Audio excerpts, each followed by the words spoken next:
Welcome to the deep dive. Today we're diving into a belief that's as old as sports itself. The idea of natural talent. hmm You hear it everywhere, right? From how scouts eye recruits to how we talk about legendary athletes. It shapes who gets picked, who gets paid, and even how we define a champion. It's such a pervasive idea, yeah. And this deep dive, well, it's really going to challenge that ingrained notion of the natural. Okay. We want to reveal a different truth. True champions aren't usually just born with these innate physical gifts, they're actually forged. We'll explore the profound impact of mindset. Mindset. Exactly, showing how qualities like character, heart, and what we call a growth mindset are often far more critical than, raw physical endowment. And the best part, while our examples are coming from the world of sports, the insights you'll gain here, well, they're kind of a shortcut to understanding what truly drives success in any field. That's the goal. You'll be able to see how these lessons apply directly to your own life. So yeah, let's unpack this. Sports often feels like the ultimate domain of the natural, doesn't it? We picture individuals who just seem to excel effortlessly. Right. It's easy to see it that way. And this leads experts and teams to prioritize inherent talent, sometimes paying, exorbitant amounts for it. But the evidence suggests a different story. And it starts with someone many people know, maybe not from this angle though, Billy Beane. Ah, Billy Beane. Yeah. Yes. By all accounts, he was a phenom. I mean, in high school, highest scorer in basketball, quarterback, batting .500 in a really tough baseball league. His physical talent was just undeniable. So what went wrong? Why isn't Billy Beane remembered as this legendary player he was supposed to be? Well, here's where it gets really interesting. Billy Beane, despite all that raw talent, he lacked one crucial thing: the mindset of a champion. Okay. The moment things went wrong for him, he apparently looked for something to break. It wasn't just that he didn't like to fail. It was almost like he didn't know how to fail. So as he moved up in baseball, from the minors to the majors, his performance actually got worse. Each at-bat became this potential nightmare, a chance for humiliation, and he'd just go to pieces. And that sounds like a classic fixed mindset, doesn't it? That label. Absolutely. Nailed it. Mm. The core belief of a fixed mindset, in this context, is that natural talent shouldn't really need effort. Right. Efforts for the less talented one. Exactly. So asking for help can feel like a profound weakness, and the idea of having deficiencies becomes absolutely terrifying. Beane was, as one scout put it, trapped by his huge talent. Wow. And being the player, well, he never really recovered from this fixed mindset. But then you have this really fascinating contrast, Lenny Dykstra, who played alongside Beane. Dykstra didn't have anywhere near Beane's physical gifts, but Beane watched him just in awe. Yeah, Beane himself described Dykstra as having no concept of failure. And I was the opposite. As Beane watched Dykstra, he realized something powerful. Mindset was actually more important than talent. So how did that realization impact Billy Beane, the executive? Because that's where his story really took off, right? The Moneyball story. Yes, exactly. Beane the player might not have overcome his fixed mindset, but Beane the executive certainly did. He went on to pioneer this radically new approach with the Oakland Athletics. He led his team to 103 victories, with the second lowest payroll in baseball. Famously, they said they bought mindset, not talent. Just that initial story alone, it really makes you rethink the limitations of focusing only on innate ability, doesn't it? It flips the script right from the start. It really does. You'd think, though, with physical talent being so visible, size, build, agility, that the myth of the natural would be dispelled more easily. We see people practice, we see training. Right, you'd think so. Yet, we still cling to this idea. But consider the athletes who just defied the physical norms. Think of the sheer variety. Like who? Well, Muggsy Bogues, 5'3" in the NBA. Doug Flutie, a small quarterback who really soared in the NFL. Pete Gray, playing Major League Baseball with just one arm. Incredible example. Or Ben Hogan. His golf greatness completely belied a lack of natural grace. Glenn Cunningham, a phenomenal runner despite having badly burned legs. Larry Bird, celebrated for skill, but famously lacked quickness. Yeah. We constantly see the small or graceless or even disabled ones who make it, and the godlike specimens who don't. That tells us something pretty profound, I think. It certainly does. And then there's Muhammad Ali. Boxing experts, we learn, famously relied on these tales of the tape, physical measurements, to identify the so-called naturals. And Ali actually failed those measurements. He wasn't deemed a natural at all. Really? Yeah, he supposedly lacked strength, his moves were considered wrong, he kept his jaw exposed, pulled his torso back to evade punches. Sonny Liston, his adversary, he was the acknowledged natural size, strength, power. Right. Yet, Ali's brilliance wasn't his brawn, it was his mind. He meticulously studied Liston's fighting style in his personal life, turning his opponent's psychology against him. Well, Ali knew a knockout punch is the one they don't see coming. He famously said, "Float like a butterfly, sting like a bee, your hands can't hit what your eyes can't see." He made them not see the punch. So he essentially used his mind games to create openings. That's truly remarkable. A boxing manager reflected on Ali, noting, his physical performances in the ring were absolutely wrong, yet his brain was always in perfect working condition. Ali showed everyone that, all victories come from here, hitting his forehead, not from here, raising his fists. Wow. The paradox is, we now look back at Ali and we retrospectively see him as this physical marvel, often missing the true source of his greatness, which was his mind. What about Michael Jordan, arguably the greatest basketball player ever? Was he a natural? It's maybe surprising, but Michael Jordan wasn't really a natural either. Yeah. He was famously cut from his high school varsity team, wasn't recruited by the top colleges he wanted, wasn't even drafted by the first 2 NBA teams that could have picked him. I remember hearing that story. How did he react? Well, he was devastated, apparently. But his mother told him to go back and discipline himself. And he listened. He started practicing before school every day, constantly worked on his weaknesses, defense, ball handling, shooting. His coach was apparently taken aback by his willingness to work harder than anyone else. And that work ethic stayed with him. Oh, absolutely. Even at the height of his fame, his dogged practice remained legendary. He really was, as a former Bulls assistant coach put it, a genius who constantly wants to upgrade his genius. That's a great quote. Isn't it?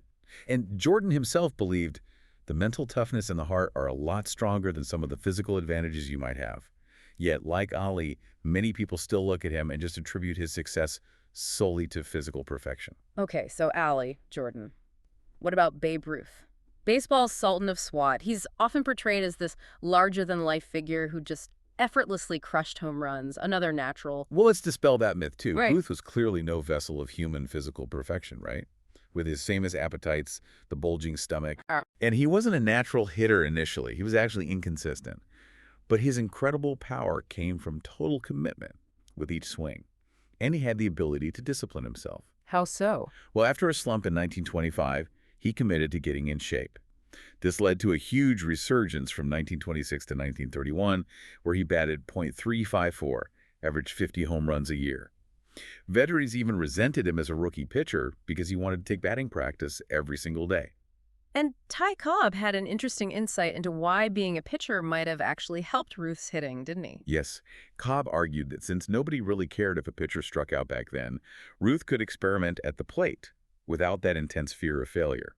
He learned to control that big swing precisely because the pressure was off, in a way. That freedom to experiment and learn without the immediate pressure, that seems like a crucial point for development. It absolutely is. Yeah. It's amazing how we often cling to what Stephen Jay Gould called the common view that ball players are hunks of meat, naturally and effortlessly displaying the talents that nature provided. Yeah, but these stories of growth and sheer will just keep piling up. Think about Wilma Rudolph. Oh, well, Wilma Rudolph, hailed as the fastest woman on Earth, but she was so far from a physical marvel as a child. Premature, constantly sick, wore a leg brace until she was 12. Wow, I didn't know it was that severe. Yeah, and she saw this as a profound lesson that physical skills could be developed. She applied this to basketball and track and apparently lost every single first race she ever entered. Every single one. Every one. After her incredible career, she just wanted to be remembered as a hardworking lady. And Jackie Joyner-Kersee, often called the greatest female athlete of all time, won every heptathlon for a decade. How did she get there? Well, when she started track, she consistently finished last, dead last. Really? Yeah. She spent hours on the sidewalks and the schoolhouse corridors, just training. Her motivation. She said, there's something about seeing myself improve that motivates and excites me. That internal drive. Exactly. And she even won medals during an asthma attack and with a severe hamstring injury. It was clearly, mindset having its say over the physical limitations. And this idea of sheer determination, it also rings true for figures like Tiger Woods and Maury Wills, right? Definitely. Tiger Woods, he challenged the very belief that golf couldn't be physically trained. He brought in rigorous workout regimes, fierce practice habits, and he dominated. Yeah, and Maury Wills. Maury Wills languished in the minor leagues for 8.5 years. His hitting just wasn't good enough. 8.5 years, that's persistent. Incredible persistence. Yeah. He finally took a manager's suggestion, worked hours daily with a coach, studied opponents relentlessly, and went on to break Ty Cobb's 47-year-old stolen base record, and was voted the National League's most valuable player. Wow. Okay, so what do all these incredible stories reveal to you about the power of consistent effort, learning, even when that initial talent isn't obvious? It's clearly not about being handed something. Not at all. Yeah, and, the role of the mind goes even deeper than just effort. Even when experts do acknowledge the mind's role, they sometimes still insist it's innate, like an IQ that's just there. Like with Marshall Faulk, the great running back. His coaches and teammates called his uncanny ability to know where every player was on the field a savant's gift or some kind of innate football intelligence. Right. Yet, Falk himself explained his skill differently. He said it came from years and years of just asking, why? Why are we running this play? Why are they doing that? He saw it as a product of insatiable curiosity and relentless study. That's a profound disconnect, isn't it, between how the expert might see it and how the champion actually experiences and develops it. It really is. And then there's this concept of character. Sports writers often define it as, the ability to dig down and find the strength even when things are going against you. Can you give an example? A really powerful one is the New York Yankees, right after 9/11. They were injured, they were exhausted, but they just dug down deep to win games and provide some hope for a devastated city. I remember that time. Yeah, as one sports writer put it, everyone hates the Yankees, it's the law. But here, you had to love them. That was pure character in action. But then you have the flip side, Pedro Martinez, dazzlingly talented pitcher, but described as over-pampered. Ah, Pedro, yes. In the 2003 ALCS Game 3, Martinez famously threw the elderly Yankee coach Don Zimmer to the ground, and then threatened catcher Jorge Posada after blowing a lead. Yeah, that was ugly. Sports writers were aghast, called his actions an embarrassment, a disgrace to baseball. Like Billy Beane, the player, Martinez didn't seem to know how to tolerate frustration, how to turn setbacks into motivation, or even just admit his faults. His tantrum ultimately cost the Red Sox the game and arguably the series. And that Red Sox team, they'd been under the curse of the Bambino for 85 years, always finding tragic ways to lose. But then, just a year after Martinez's meltdown, something fundamentally changed. Precisely. The Red Sox, they traded some of the prima donnas and sent a really clear message. This is a team, not just a bunch of stars. We work hard for each other. And what happened? Well, famously, they came back from being 0-3 down against their rivals, the Yankees, to win 4 straight games. Then they went on to win the World Series. Breaking the curse. Breaking the curse. And this monumental victory, it showed not only that the curse was broken, but maybe even more critically that character can be learned, it can be cultivated. That's a huge takeaway right there. It's not just an innate trait you either have or you don't. And Pete Sampras had a pivotal moment like this too, didn't he? He did. In the 2000 Wimbledon final, Sampras was down 4-1 in a crucial tiebreaker. Instead of despairing, he apparently searched for a frame of reference, actively recalling past comebacks he'd made. So he consciously changed his mindset. Exactly. He went on a 5-point run and won the set. It was his mindset that carried him through that moment, not just a sudden burst of raw talent. And Jackie Joyner-Kersee again, her resilience is just astonishing when you hear the details. It really is. She literally talked herself through an asthma attack during the final 800-meter race of her World Championship heptathlon and won. And then in her last Olympics, after a severe hamstring injury forced her out of the heptathlon, she won a bronze medal in the long jump on her very final leap, turning, as it was described, assorted heartbreaks into one mighty performance.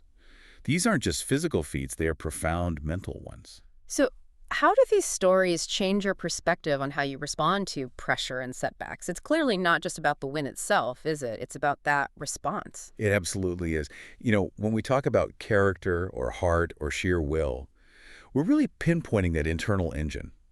It's that unwavering commitment that drives you to practice day in and day out. And crucially, it's that profound inner strength that allows you to dig down deep and perform when you need it most, even when the odds feel overwhelming. John Wooden, the legendary basketball coach, he put it perfectly, didn't he? I believe ability can get you to the top, but it takes character to keep you there.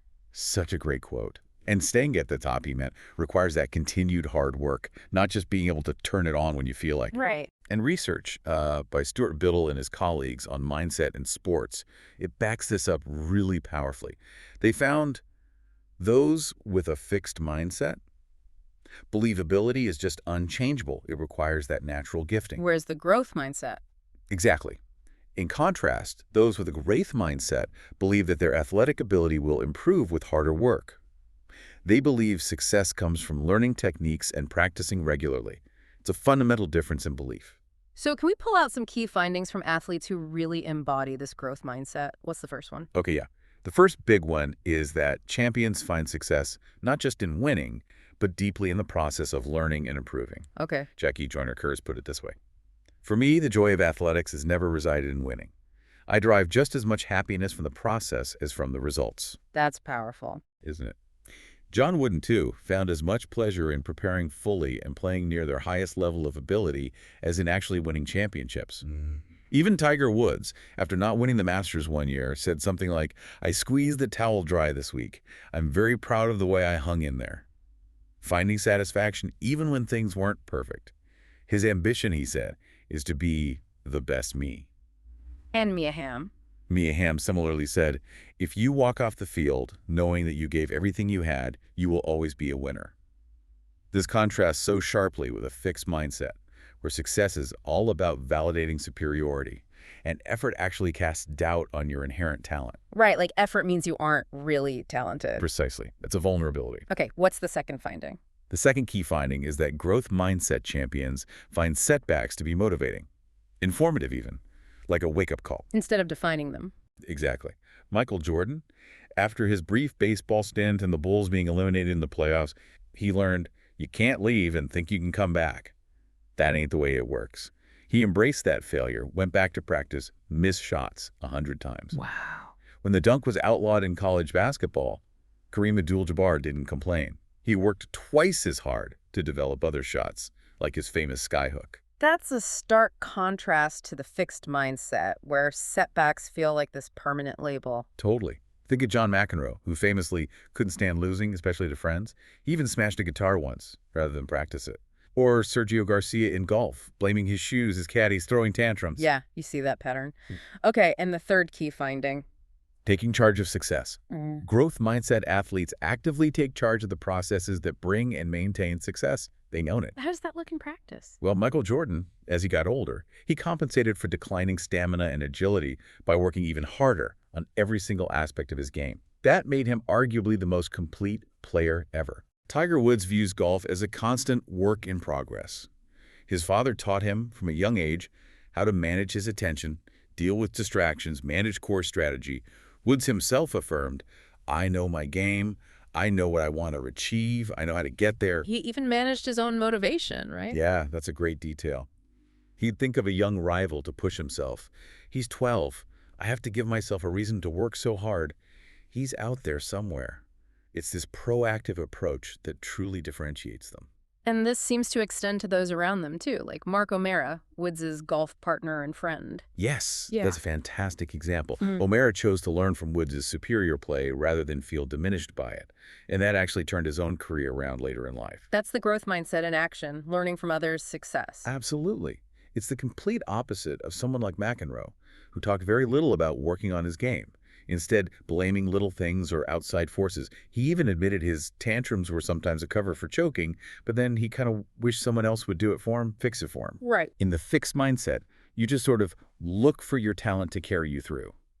You're seen as this finished product that laments and blames, but doesn't truly take charge of improvement. This brings us to a really crucial point. The team dynamic. What does it truly mean to be a star? Is it about that personal validation, or is it something bigger, something for the team? Michael Jordan, again, offered a powerful perspective. He said, "Sometimes it's hard to come to grips with filling a role instead of trying to be a superstar." He focused on getting players to fill their specific roles effectively, which ultimately led to those championships. Right. Fixed mindset athletes, on the other hand, often seem to want to validate their own talent by acting like the superstar, even if it works against important team victories. You mentioned Patrick Ewing earlier, the really exciting draft pick for the Knicks. Yes, the Knicks had these potential twin towers with Ewing and Bill Cartwright, but Ewing refused to play power forward. He insisted on playing center, which was seen as the star position, possibly because he feared taking outside shots. And the result. Well, Cartwright was eventually traded, and the Knicks never won a championship with Ewing despite all his talent. Then there's Keyshawn Johnson, another immensely talented player. What did he say? He famously said, "You're trying to compare a flashlight to a star. Flashlights only last so long. A star's in the sky forever." He claimed to be a team player, but then declared, "I'm an individual first. If I'm not the number one guy, I'm no good to you." Oof.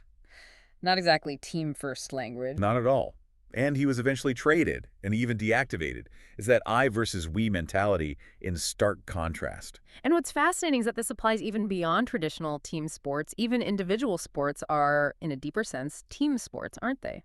That's such an important point. No one truly does it alone. Think about Diana Nyad, who set that incredible open water swimming record, 102.5 miles. Seems like the ultimate solo endeavor, right? Absolutely. But she herself said it took 51 other people, guides, divers, NASA experts, trainers, the whole support crew to make it happen.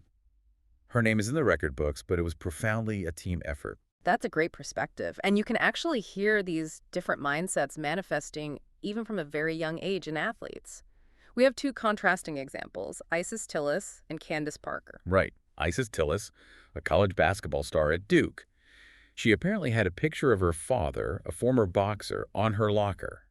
But not as a tribute.